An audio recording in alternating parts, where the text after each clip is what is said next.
We're going to talk more about George Washington today. Why? Because I'm kind of on a Washington kick. Like, I found my flag I got from Mount Vernon. This was the flag of Washington's camp. Washington rightly gets called the father of our nation. He's the guy who led us in the Revolutionary War. He's the first president. He set this example. And when we think of a guy like that, like the founder of your nation, you think of a guy that's successful. Washington wasn't successful a lot of the time.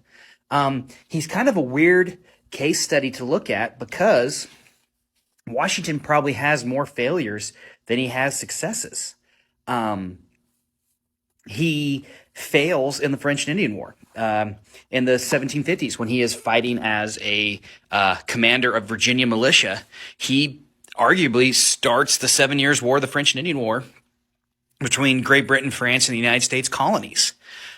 His actions kind of can be traced directly to Lee. Now, there is still some argument over whether or not he directly impacts it or if it was just a war that was going to happen anyways. But to me, he has a huge role in that. He was heavily in debt as a farmer at Mount Vernon. Throughout most of his life, he's indebted to British officials because he couldn't grow a good tobacco crop at Mount Vernon. In fact, he actually looks at switching Mount Vernon to growing hemp for fiber and rope or wheat. He ultimately chooses wheat and says that's going to be a better crop for them to grow. But he has several huge military defeats as leader of the Continental Army, so much so that they think about pulling him and taking away his command. He loses New York to the British. He loses some key battles, and it's really Washington's military career is marked more by his defeats than they are by his victories. And some of the victories that he achieves are more luck than anything else.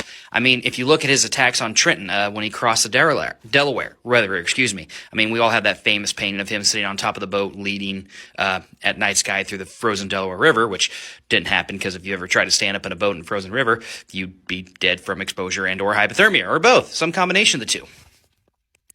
Washington, through all of these defeats and through all these failures, manages to find success.